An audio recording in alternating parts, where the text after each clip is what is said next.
Hi everyone, welcome to the biology concept.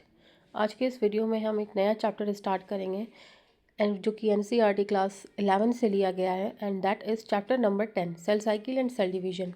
So start करते हैं। हम सबसे पहले ये समझेंगे कि सेल साइकिल क्या होती है। तो सेल साइकिल जो है वो एक कंप्लीट लाइफ होती है किसी सेल की, जब तक वो फॉर्म हुआ हो, जब से वो फॉर्म हुआ हो से ले करके तब तक, जब तक वो डिवाइड करके दो न्यू सेल्स ना बना ले। ठीक है, इस सेल साइकिल के दौरान जो है सेल क्या करता है, ग्रो करता है, अपना डीएनए डुप्लीकेट करवाता है और डिवाइड हो जाता है दो डॉटर सेल्स में। ठीक है, ये साइकिल जो होती है वो हाईली कंट्रोल्ड होती है, ये इंश्योर करने के लिए कि जो सेल डिवीज़न हो रहा है वो एरर फ्री हो, उसमें कोई भी गलती ना हो। ओके, यहाँ पे जो आप ये फिगर देख रहे हो ये एनसीईआरटी का फिगर है, जो कि बहुत इंपॉर्टेंट है अपने आप में। G1S G2 फेज़, ये क्या फेज़ शो कर रहा है, ये इंटरफेस शो कर रहा है। ठीक है, इसमें सेल जो है वो प्रिपरेशन करता है फर्दर सेल डिवीज़न की, एंड जो M फेज़ होता है ये एक्चुअल सेल डिवीज़न का फेज़ होता है। ठीक है, आप इस फिगर को ये समझो कि ये एक सेल साइकिल का फिगर है, एक सेल का। ठीक है, जिसके बाद एक सेल जो है वो डिवाइड करके दो सेल में कंप्लीट चेंज हो जाता है। ओके, दो सेल न्यू फॉर्म कर लेता है। इंटरफेस के अंदर आते हैं G1 phase, S phase and G2 phase. ठीक है, एंड M फेज़ के अंदर आते हैं क्या, prophase, metaphase, anaphase, telophase and cytokinesis. Okay, अब हम इस फिगर को भी डिटेल में आगे देखेंगे एंड पूरी प्रोसेस को वन बाय वन हम जानेंगे। सो यहाँ पे आप ये फिगर देख सकते हो, जो कि एनसीईआरटी का मॉडिफाई फिगर है। ये मैंने खोजकर यहाँ पे ऐड किया है, जिसको आप देख सकते हो। ये आपका पूरा इंटरफेस है। ठीक है, G1 phase, S phase and G2 phase, ये किसके अंडर आ रहा है, ये इंटरफेस के अंदर आ रहा है। ठीक है, एंड ये एक्चुअल सेल डिवीजन फेज़ है, दैट इज़ M फेज़। यहाँ पे आप देखो दिया हुआ है ना, यहाँ पे इंटरफेस, एंड ये दिया है आपका M फेज़। ओके, तो यहाँ पे आप ये देख सकते हो किस तरह से हर चीज़ कराई गई है।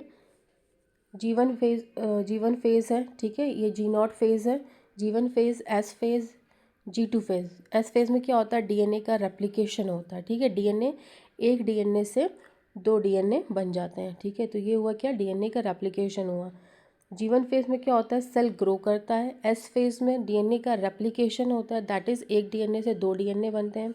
एंड G2 फेज़ में जो है सेल जो है माइटोसिस की प्रिपरेशन करता है। ठीक है, एंड ये जो M फेज़ है ये है क्या, एक्चुअल सेल डिवीजन का फेज़, जो कि किस में डिवाइडेड है, प्रोफेज़, मेटाफेज़, एनाफेज़, टीलोफेज़ में, and after that cytokinesis. Okay, so अब हम वन बाय वन हर एक फेज़ को अच्छे से पढ़ेंगे।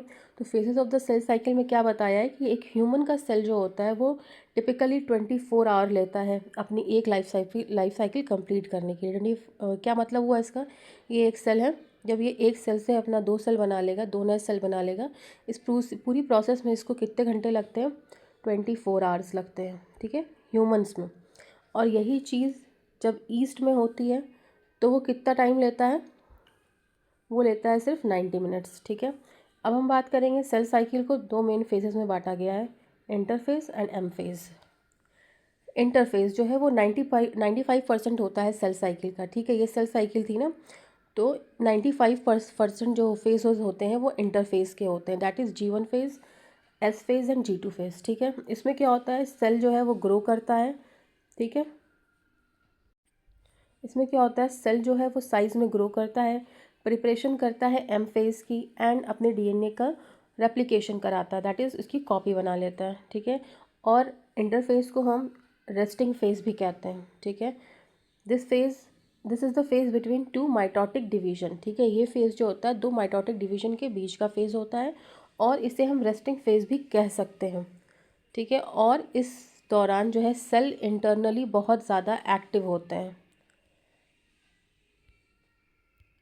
नेक्स्ट अब हम बात करेंगे G1 फेज़ की, जिसे हम गैप 1 फेज़ भी कहते हैं। ये जस्ट माइटोसिस के बाद आता है। ओके, इसमें इससे पहले जो है डीएनए का रेप्लिकेशन होता है, डीएनए का रेप्लिकेशन के पहले की ये प्रोसेस है, ये फेज़ जो है वो डीएनए रेप्लिकेशन से पहले होता है, दैट इज़ G1 पहले होता है। ठीक है, फिर S होता है, देन G2 होता है। तो S फेज़ में क्या होता है, डीएनए का रेप्लिकेशन होता है। तो वही यहाँ पे ये कह रहा है कि ये बिफोर डीएनए रेप्लिकेशन की प्रोसेस है, इसमें सेल ग्रो करता है अपनी साइज़ में और प्रोटीन्स बनाता है। यहाँ पे डीएनए का रेप्लिकेशन नहीं हुआ रहता है, इसमें क्रोमोसोम का नंबर जो है वो डिप्लॉयड दैट इज़ 2n ही रहता है। तो G1 फेज़ के इम्पॉर्टेंट हाइलाइट्स क्या हैं कि ये डीएनए रेप्लिकेशन से पहले का फेज़ है, इसमें डीएनए का रेप्लिकेशन नहीं होता है, इसमें सेल की साइज़ ग्रो होती है और वो प्रोटीन बनाता है। क्रोमोसोम का नंबर इसमें 2n ही रहता है। ओके, नेक्स्ट एस फेज़ की बात करते हैं। तो हम एस फेज़ को हम क्या कहते हैं, सिंथेसिस फेज़ भी कहते हैं। इसमें डीएनए का रेप्लिकेशन होता है, ठीक है, दैट इज़ एक डीएनए से 2 डीएनए बन जाते हैं, ठीक है। एग्जांपल इसका क्या है, अगर इनिशियली डीएनए 2C था तो अब एस फेज़ में वो 4C हो गया, डबल हो चुका है। ओके, लेकिन क्रोमोसोम का नंबर सेम ही रहता है, that is 2n। Centromere and centriole जो होते हैं वो भी डुप्लीकेट होते हैं अगर ये डिवीजन एनिमल सेल्स में हो रहा है, ठीक है। हमें पता है कि सेंट्रिओल्स जो होते हैं वो एनिमल सेल्स में होते हैं, ना कि प्लांट सेल्स में, ठीक है। तो सेंट्रिओल जो है और सेंट्रोसोम दोनों ही डुप्लीकेट हो जाते हैं एस फेज़ में। और क्या इसके साथ साथ रेप्लिकेट होता है, डीएनए होता है, ना कि क्रोमोसोम। ये भी बहुत कंफ्यूजिंग पॉइंट्स आता है कि एस फेज़ में क्या क्रोमोसोम का नंबर डबल होता है, तो नो, क्रोमोसोम का नंबर डबल नहीं होता है, यहाँ पे सिर्फ और सिर्फ डीएनए डबल होता है, ठीक है। नेक्स्ट अब हम बात करेंगे G2 फेज़ की, जिसे हम गैप 2 फेज़ भी कहते हैं। इसमें क्या होता है, सेल प्रिपेयर करता है माइटोसिस के लिए, इसमें ज़्यादा प्रोटीन्स और एंजाइम सिंथेसिस हो जाते हैं और जो है सेल कीप्स ग्रोइंग, ठीक है। DNA is already double, S phase में पहले ही डीएनए डबल हो चुका है। यहाँ पे मेनली क्या होता है, सेल जो है वो माइटोसिस के लिए प्रिपेयर करता है, क्योंकि G2 के बाद सीधे क्या आता है, एम फेज़ आता है, दैट इज़ माइटोसिस फेज़ आता है। नेक्स्ट अब हम बात करेंगे एम फेज़ की। This is the phase where actual cell division happens, ठीक है, क्योंकि इसके अंदर prophase, metaphase, anaphase, telophase and cytokinesis include होती है, ठीक है, और कैरियोकाइनेसिस होती है। कैरियोकाइनेसिस क्या होती है, ये एक प्रोसेस होती है जिसमें न्यूक्लियस डिवाइड करता है, साइटोकाइनेसिस जिसमें साइटोप्लाज्म डिवाइड करता है। ओके, माइटोसिस के अंदर इतने फेज अपने आते हैं, ठीक है। After M phase one cell become 2 identical daughter cells. M phase के कंप्लीशन के बाद क्या होता है, 2 आइडेंटिकल सेल्स फॉर्म हो जाते हैं, ठीक है। और कंप्लीट लाइफ साइकिल जो है सेल डिवीजन की, कंप्लीट साइकिल जो है सेल डिवीजन की एम फेज के साथ कंप्लीट होती है।